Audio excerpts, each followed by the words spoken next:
around Boston, Massachusetts. And I remember the house I grew up in, on a wall, there was a picture of a submarine, a picture of a destroyer, and there was a medal. And as a young boy, I wasn't clear on why we had those pictures there. And later I learned that the submarine was the USS Grunion that my grandfather, Mannert Lincoln Abele, or everyone called him Jim, actually even his sons called him Jim as kids, was commander of in his last command in World War II. The destroyer next to it was the USS Mannert Lincoln Abele that was named after him in 1944, and the medal was the Navy Cross, which he was posthumously awarded for his actions in World War II.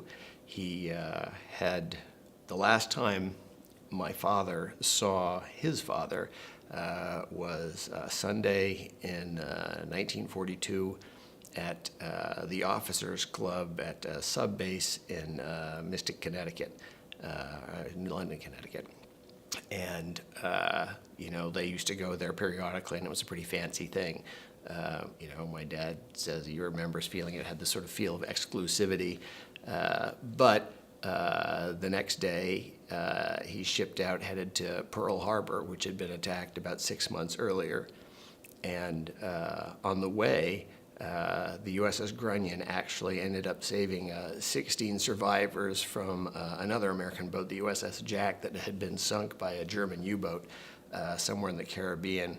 We actually have a letter written by one of those survivors to my grandmother years later, in the tone of, for what it's worth, you should know that the reason I'm here able to write this letter and survive is because when our ship went down in heavy weather and sunk by a U-boat in the Caribbean, and we all thought we were gone, a submarine pops out of the water, and submarines, I know enough about submarines to know it's difficult to do this in this kind of weather, but these guys took all of us aboard. And I, the guy writing the letter, was dropped off in the Panama Canal. The sub then went to Pearl and then headed out to Dutch Harbor, which is in the Aleutian Islands in Alaska. The long and short of it is, in the defense of some other American boats, the Grunion encountered a number of Japanese boats. It sank two Japanese sub-chasers, hit, they were not sure what happened to a destroyer, and eventually it was sunk. We know this now. We didn't know it for about 60 years after it happened until about 10 years ago. It turns out, I think there was only 2 submarines in World War II that were missing, but were MIA and not KIA because there just wasn't confirmation, which was unusual because the Japanese kept very detailed records. And decades later, my father and his brothers had all, worked hard and been able to do well. And my father approached his brothers and said, hey, we've never known what happened with our father, beyond the fact that, he was in a conflict and was awarded the Navy Cross, which is, the highest award the Navy gives. And but technology is better now, and so is through the internet our ability to do some digging.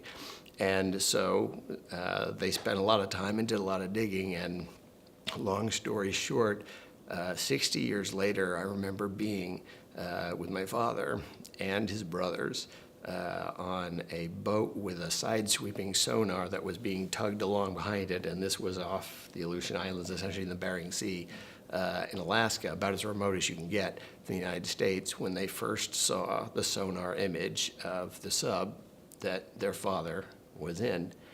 And I remember thinking, in the sort of silence of all of us just looking at this image, this sub on the bottom of the sea, and 70 men who'd been on that submarine who probably knew when they engaged a larger Japanese force that there was a pretty considerable possibility that they might not make it back.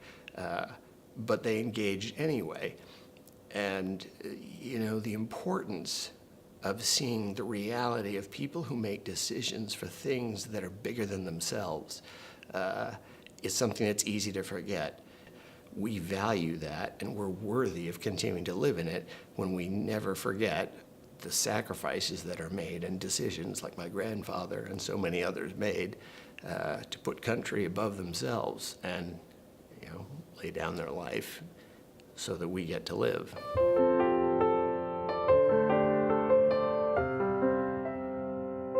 My grandfather on my mother's side, Henry Seaton, he drove ambulances in France in World War I.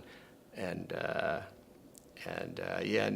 actually, interestingly, my grandfather, when he was posthumously awarded the Navy Cross, wasn't the first relative to get the Navy Cross. His uncle, Arthur Abele, had also received the Navy Cross. And my grandfather, Jim, was actually taught for at least a class by his uncle Arthur at the Navy Academy.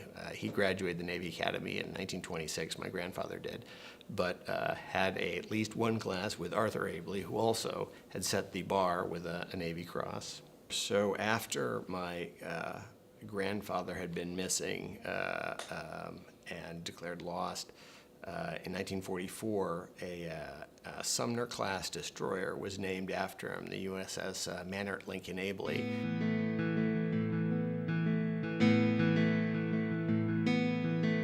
I think it's a good indicator that, in this county anyway, the public does care enough to raise, as it initially did, an enormous amount of resources to put towards a war memorial. That I've always been inspired by the words carved into the wall to honor the dead by serving the living. I say very, very often the best way to honor the sacrifice and continued service of the people who protect this country is to live lives that are worthy of it. And that means not forgetting their service and sacrifice.